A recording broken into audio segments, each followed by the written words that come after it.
Erik Karlsson has been making headlines all season, but there's more to the Sharks than just one player. JD Young is here to talk about Erik Karlsson and the future of the San Jose Sharks. All that and more on today's Locked On NHL podcast. You're Locked On NHL, your daily podcast on the National Hockey League. Part of the Locked On Podcast Network, your team every day.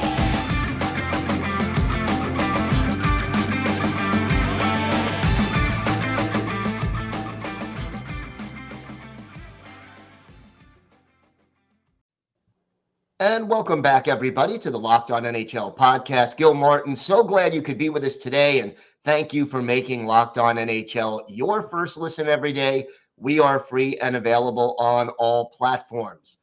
It is my pleasure to welcome back to the show the host of Locked On Sharks, JD Young. And JD, this year, when we talk Sharks, it really always starts with Erik Karlsson. He has been off the charts almost all season. He slowed down a little bit, and he's still at an incredible rate.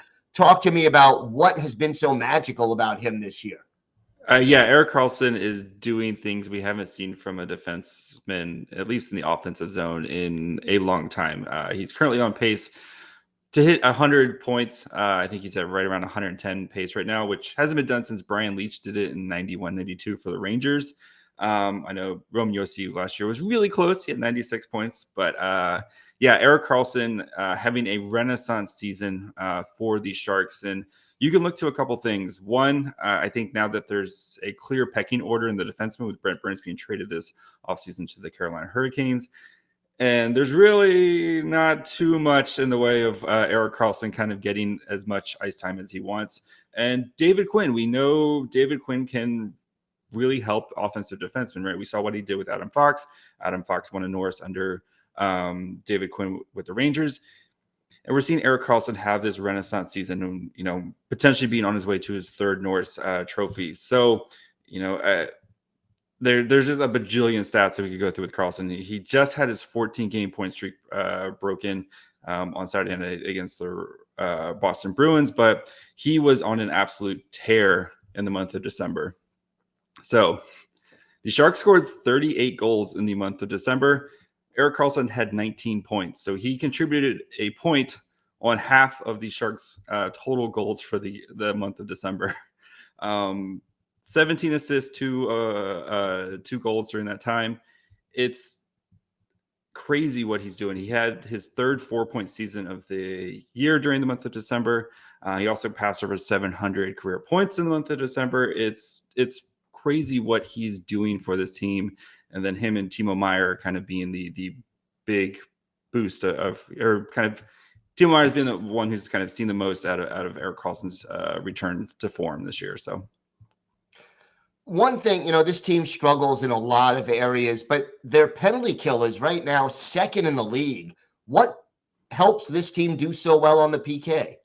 I think it's their defensive forwards, right? They have a lot of guys who are defensively minded, defensively sound forwards, right? You have Nick Bonino, Matt Nieto, Logan Couture, like these type of guys who they go out there and that is the kind of the lunch pail mindset of we're going to shut down the opposing team's power play. And they've had success throughout the most of the year. When you see them against some of the top teams, such as like the Boston Bruins, they can struggle a little bit there, but the way they are structured and how aggressive they are, especially on the point when trying to kind of make the defenseman have to kind of think. That's where you see this team be kind of succeed on the PK. But we'll see what happens because most of those defensive forward guys are probably going to be traded at the trade deadline. So I would expect to see the PK to start to slip here as the season goes on.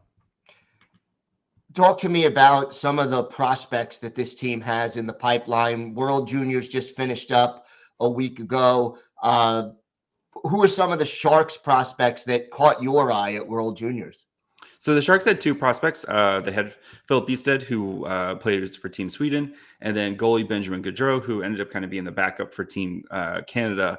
So we'll start with Gaudreau. Gaudreau, kind of a tough first game he played against Team Czechia in the first game and got pulled that game. But I think looking back at it now, Team Czechia was way better than we expected as they played for, they was a rematch with Canada for the gold. Played in another game, I think it was against Austria, and had a shutout there. So maybe not the tournament he had hoped, especially going into this where the starting goalie was kind of up for grabs, and you would hope that he would kind of grab the reins on that and run away with it. But he played well in the Austria game, and he won a gold medal. You can't take that away from the kid. So he was there for his team.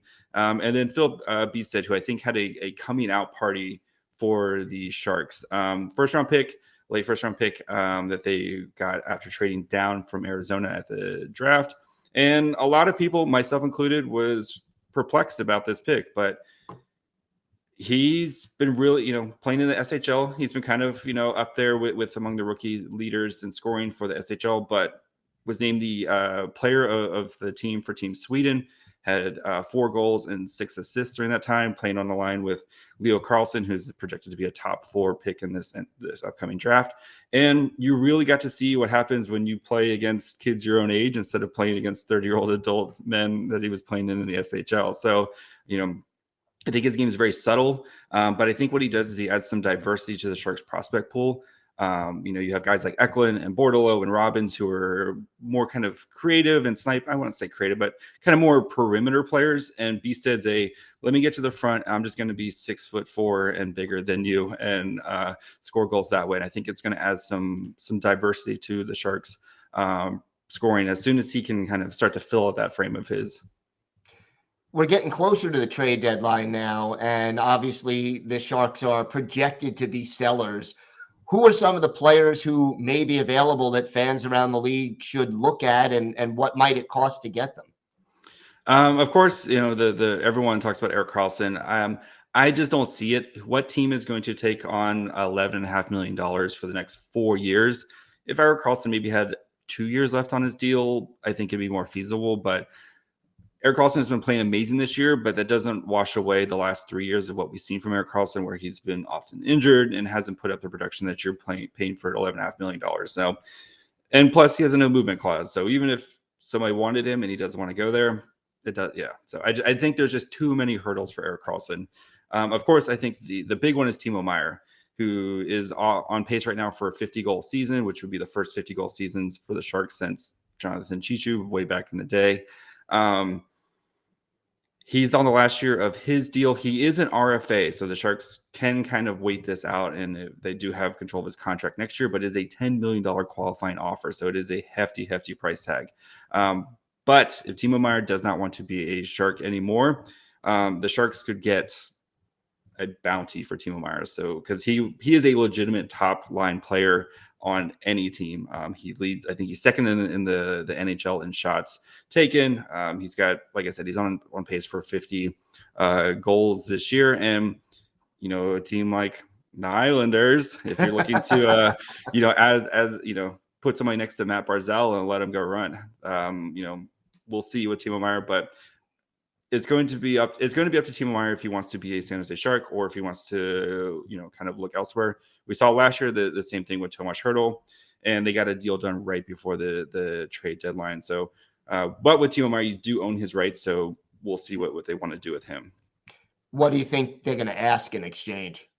You're asking for first round pick and probably an NHL ready prospect, I think, is the starting point there, especially again because Timo Meier, he's only 26, he's just entering his prime. So if you do sign him to a 7 or 8 year deal, you're getting 4 or 5 good years out of that before he maybe starts to decline a little bit. But I think the way Timo Meier plays his game as a power forward who gets to the net and shoots a lot, I think his game is going to age really, really well, to be honest.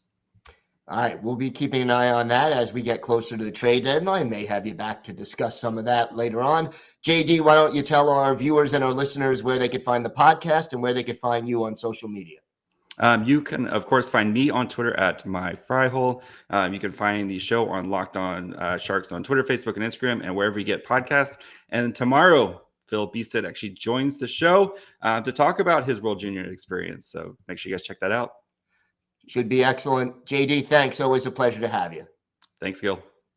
Today's episode is brought to you by your friends at BetOnline. BetOnline.net is your number one source for sports betting info, stats, news, and analysis. Get the latest odds and trends for every professional and amateur league out there, from pro football, college bowl season, pro and college basketball, soccer, and of course the NHL. We've got it all at betonline.net. And if you love sports podcasts, you can find those at BetOnline as well. We're always the fastest and easiest way to get your betting info. And hey, maybe you want to take your knowledge of the NHL and check out the great odds and betting opportunities at betonline.net. Head to the website today or use your mobile device to learn more. Bet Online, where the game starts.